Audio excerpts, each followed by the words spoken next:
Kembali lagi di Ruang Ngobrol. Halo. Kali ini kita akan membahas Hori dan Miyamura. Kun ya. Horisanto Miyamura Kun. Ini adalah komik Slice of Life, udah tamat, agak lama udah tamatnya. Tapi belum lama ini terbit edisi spesialnya nih. Special editionnya yang dibundling sama booklet dengan harga 98.000 dan kertas book paper. Totally worth it karena ada kayak gininya. Bukletnya tuh kertas full apa? Art paper. Art paper gitu. Kertas licin. Licin. Aku nyebutnya kertas majalah sih. Full art paper. Art paper ya sebutannya. Aku juga dulu nggak ngerti sih. Setelah berteman sama Mas Bagas jadi ngerti. Jadi ngerti ya. Nah ini kenapa kita bahas ya? Ya udah ya pengen dibahas aja ya. Nah ini tuh aku dulu ini tuh dulu sebelum ini kayak One Punch Man. Oh ya. Jadi ya. hero ini pengarangnya ini dia bikin komiknya, gambarnya nggak gitu bagus. Setelah itu adaptasi sama Daisuke Hagiwara, terus jadinya yang gambar kayak gini. Nah, aku tuh suka komik-komik kayak gini nih. Kamu cocok nggak? Saya cocok banget. Ini tuh beneran slice of life ya. Pure rom-com slice of life rom-com sekali. Nah, kalau perbandingannya sama ini, aku bisa bandinginnya sama aku lupa judulnya pula, terbit di Alex juga. Komi, bukan? Bukan Komi. Kalau yang cowok 4 itu loh.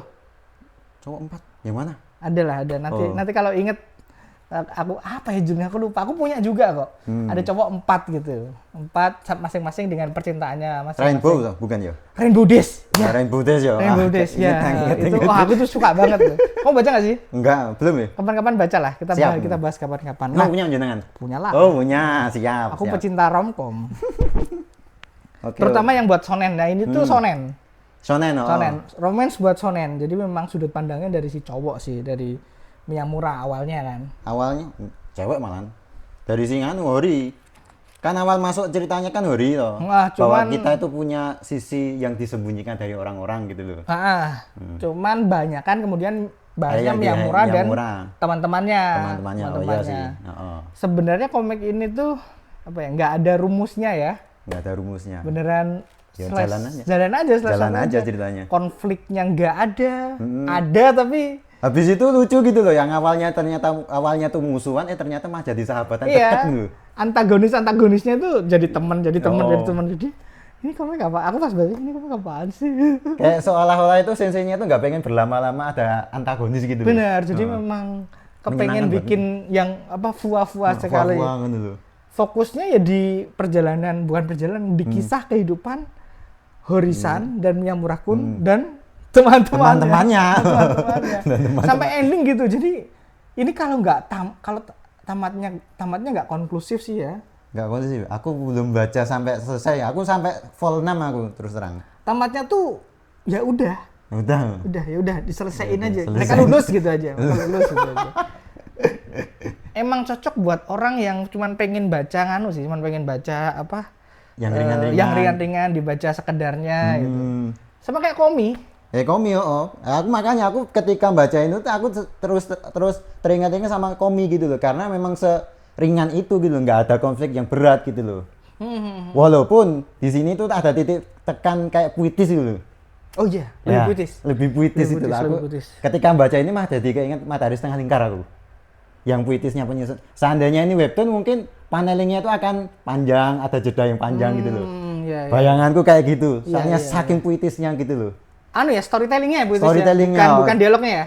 Bukan dialognya biasa. Dialognya bukan biasa juga, bagus-bagus juga. Iya. Maksudnya percakapan ringan gitu loh. Tapi storytellingnya emang puitis. Iya benar, cuma Matahari Setengah Lingkar ya. Aku nggak kepikiran ke situ sih.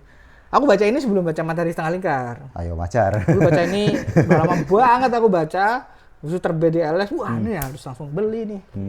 Karena aku suka dinamikanya Hori sama Miyamura. Kan lucu ya mereka itu. Dan apa ya? Kayak kebalik cowok ceweknya. Sifatnya role-nya. Role-nya. Tapi aslinya kalau di belakang layar tuh enggak. Lebih dominan Miyamura. Kalau di belakang gitu loh. Tapi kalau di depan tuh Miyamura kayak ngalahan. Digebukin gitu. Iya kan? Iya, pasif. Aku kan suka tsundere ya.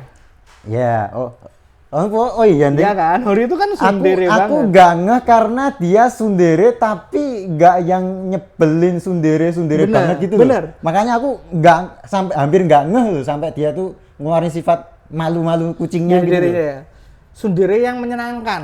Karena kan aku tahu pasti ada banyak orang yang nggak suka tsundere karena kasar pasti, terus apa lebih ngeselin kan ya. Ngeselin, kenapa nggak jujur aja, tapi Hori itu punya sisi jujurnya.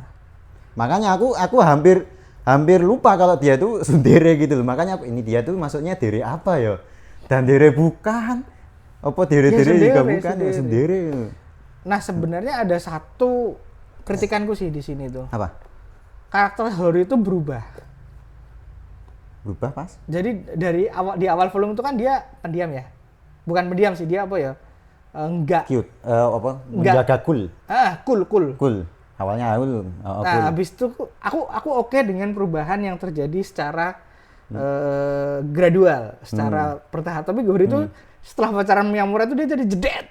Karakternya jadi belok gitu. Oh iya. Tapi komikusnya ini jago, dia pelan-pelan bikin cerita in between-nya. Jadi tuh Hori itu aslinya kayak gini tuh melalui karakter ketua OSIS-nya. Oh, ketua OSIS. Kan itu kan teman-teman sejak kecil kan. Jadi bener, aslinya tuh Hori tuh dari dulu udah gini. Cuman dia di sekolah jaim aja. Gitu. Iya, bener. Jadi karakter yang lain tuh kayak the best untuk nunjukin Hori itu kayak gimana. Walaupun mereka tuh bersinar, terutama nanti volume tujuan ke atas tuh Nas. Itu tuh masing-masing dikasih spotlight tuh. Spotlight ya. Masing-masing karakternya tuh spotlight. Jadi kayak ada satu volume tuh nggak ada Hori sama Miyamura, spotlightnya ada di karakter lainnya. Oh. Emang menjelma jadi Hori Miya Universe dan kawan-kawan. Itu kayaknya saking keasikannya pengurusnya meramu cerita slice of life yang oke sepertinya ya. Setuju. Dan ini cuma berapa volume ya? 16 tamat. Kalau ketambahan yang sekarang berarti 17. Jadi aku nggak tahu ya masih bisa dicari atau enggak, masih mudah dicari juga. Tapi buat kalian pecinta slice of life romcom, kalau suka komik mungkin cocok. Kalau suka Rainbow Days pasti cocok. Rainbow Days tuh itu buatku lebih bagus dari ini sih. Rainbow Days. Karena fokusnya cowok. Kalau ini kan masih dilepas-lepas tuh, ada kadang-kadang Hori dapet, kadang-kadang tuh yang karakter cewek lain tuh juga dapet. Apa lagi? Udah, cuma itu aja. Ya yang jelas ada catatan nggak? Oh enggak sih, enggak ada. Enak aja ya, flow-nya enak aja. Mau nyari kekurangannya juga. Kayak gambarnya juga bagus.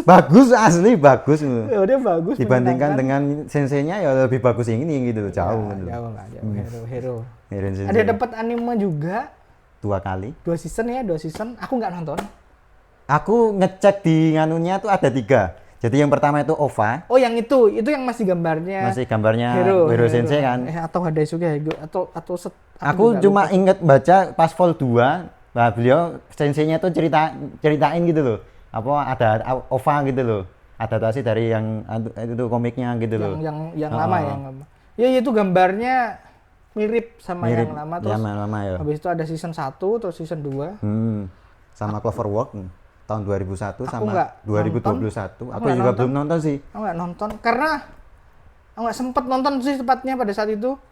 Karena aku baca komiknya udah puas. Udah puas ya. Udah baca komiknya. Dan yo apa ya? Ini judul yang sering ditanyain sama penerbit, kapan cedul? Iya. Banyak pembaca yang nanya ke penerbit ya. Oh. Apakah cedul? Belum tahu ya, semoga. Tapi kita cukup percaya lah sama Mbak Adisti sebagai editor. Iya, memang kalau editannya nggak ada yang gimana sih. Oke semua, terjemahannya oke juga. Oke, itu aja sih bahasan kita soal Hori Miya. Nanti kita akan bahas lagi beberapa romcom sama Nanas ya. Yang aku punya tentunya. Nggak tahu Hayate Nanas kuat baca atau enggak ngerti. Ya. 52 volume. Thank you, sampai ketemu di konten Ruang Ngobrol berikutnya. Baik.